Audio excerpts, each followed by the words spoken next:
Evolution यानी विकास जो एक मिथक है जिस पर कुछ लोग चाहेंगे कि आप उन पर विश्वास करें, लेकिन फैक्ट ये है कि विकास न केवल वास्तविक है, ये अस्तित्व में सबसे अच्छी तरह से समर्थित वैज्ञानिक सिद्धांतों में से एक है। इसके मूल में इवोल्यूशन के समय के साथ प्रजातियों का परिवर्तन शामिल है। इवोल्यूशन फॉसिल रिकॉर्ड्स के साथ साथ आनुवांशिक और जीव विज्ञान के साक्ष्य पर आधारित है, जिसने सभी को प्रकट किया है कि कैसे प्रजातियां नए वातावरण के अनुकूल हो जाती हैं और उन विशेषताओं को विकसित कर सकती हैं जो अन्य प्रजातियों पर लाभ देती हैं। विकसित होने के इस क्षमता पर उन्हें लंबे समय तक जीवित रहने में सक्षम बनाया है। हेलो दोस्तों, स्वागत है आपका आज एक नई वीडियो में जिसमें आप जानेंगे science myths that are not proved yet. कुछ वैज्ञानिक मिथकों के बारे में जो आज तक पूरी तरह से प्रमाणित नहीं हो पाए हैं। इवोल्यूशन एक वैज्ञानिक सिद्धांत है जिसका समर्थन कई अलग अलग विषयों के मजबूत प्रमाणों द्वारा किया जाता है।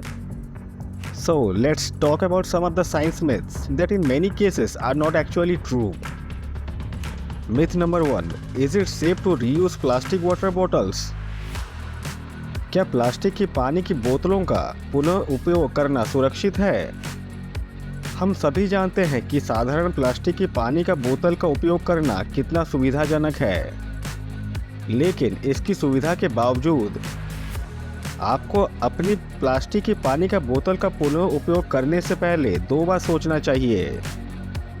इसका प्रैक्टिकल रियलिटी यह है कि प्लास्टिक की पानी की बोतलों का पुनः उपयोग करना सीरियस हेल्थ रिस्क को जन्म देता है। प्लास्टिक में BPA या बिस्फेनोला नामक का कंपाउंड होता है।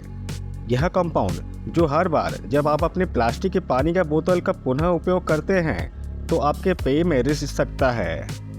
अध्ययनों से पता चला है कि BPA के संपर्क में आने से विभिन्न स्वास्थ्य जोखिम और समस्याएं हो सकती हैं, जैसे कि तंत्रिक तंत्र की समस्याएं, यानी कि इंसानी शरीर के नर्वस सिस्टम को खतरा, रिप्रोडक्टिव डिफिकल्टीज और इवन की कैंसर भी हो सकता है। यह सिर्फ प्लास्टिक की बोतलों के बार बार उपयोग तक ही सीमित नहीं है, कभी कभी नई पानी के बोतलों में भी BPA होता है। प्लास्टिक के किसी भी रूप को खरीदने और उपयोग करने का निर्णय लेने से पहले प्रोडक्ट के बॉटम में मार्किंग्स को देखें जो प्रमाणित करते हैं कि ये BPA से मुक्त है।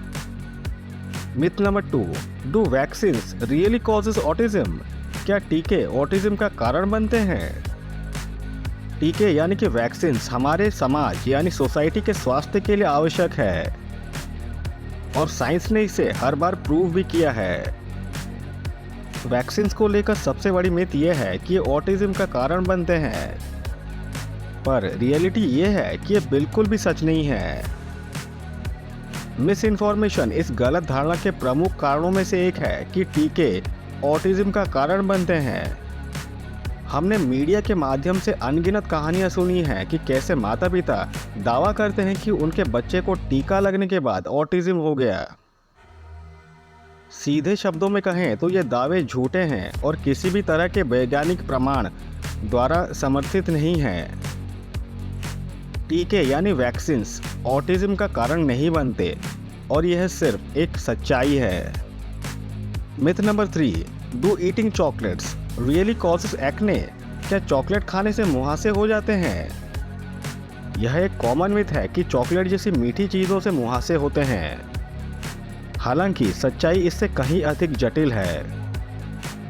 इस बात का कोई साइंटिफिक प्रूफ नहीं है कि ये चॉकलेट किसी भी प्रकार का भोजन मुहासों का कारण बनते हैं।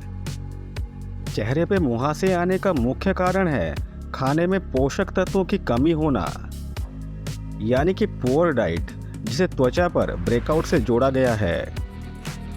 खराब आहार यानी पुअर डाइट के अंतर्गत आते हैं फैटी एसिड्स और ऑयली फूड, जैसे कि प्रोसेस्ड और फास्ट फूड्स। अगर आप एक हेल्दी स्किन यानी कि स्पष्ट त्वचा का आनंद लेना चाहते हैं तो आपको डेली रूटीन में हेल्दी फूड लेना चाहिए। Myth number 4. Are ultrasounds harmful to foetus development? क्या भ्रूण के विकास में अल्ट्रासाउंड हानिकारक है?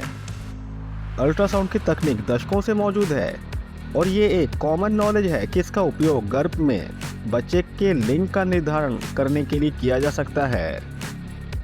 और कई माता पिता इस एक्सपेक्टेशन के साथ ये टेस्ट करते हैं ताकि उनको बेबी के डेवलपमेंट का पता चले। फिर भी अल्ट्रासाउंड टेक्निक के बारे में कुछ साइंस मिथ ऐसे भी हैं जिन्हें खारिज किया जाना चाहिए। अल्ट्रासाउंड एक प्रकार का इमेजिंग तकनीक है जो कि विकासशील भ्रूणों की लाइव छवियां बनाने के लिए ध्वनि तरंगों का उपयोग करती है। यह आमतौर पर प्रसव चिकित्सकों द्वारा श्रम की प्रगति की निगरानी और भ्रूण के विकास में विसंगतियों को पता लगाने के साधन के रूप में उपयोग किया जाता है। पर अब सवाल ये उठता है कि क्या हर गर्भावस्था में अल्ट्रासाउंड का इस्तेमाल किया जाना चाहिए? इसका सीधा उत्तर है नो, मतलब नहीं। यह जरूरी नहीं कि हर प्रेगनेंसी के लिए अल्ट्रासाउंड फायदेमंद है, जबकि इसके पोटेंशियल डायग्नोस्टिक फायदे हैं। प्रेगनेंसी के दौरान अल्ट्रासाउंड्स के काफ़ी सारे फायदे हैं, बशर्ते ये सेफ्टी स्टैंडर्ड्स और गाइडलाइंस के अंतर्गत मेडिकल प्रोफेशनल्स द्वारा किए जाएं। फॉर एग्जाम्पल, अल्ट्रासाउंड के द्वारा फीटस के अंदर स्ट्रक्चरल एबनॉर्मलिटीज को डिटेक्ट किया जा सकता है और उसका ट्रीटमेंट किया जा सके। Myth number 5, do eating carrots improves vision? क्या गाजर खाने से दृष्टि बढ़ती है? यह एक बहुत ही एंड्योरिंग साइंटिफिक मिथ है कि गाजर खाने से आंखों की रोशनी बढ़ती है। अनफॉर्चुनेटली ये भी सच नहीं है कि गाजर खाने से आंखों की दृष्टि बढ़ती है। वैसे तो गाजर में भरपूर मात्रा में विटामिन ए और विटामिन सी होता है, जो कि समय के साथ बेहतर दृष्टि प्रदान कर सकता है। So this is the end to this video. Meanwhile मेरे चैनल को सब्सक्राइब करना मत भूलना। Till then, bye bye.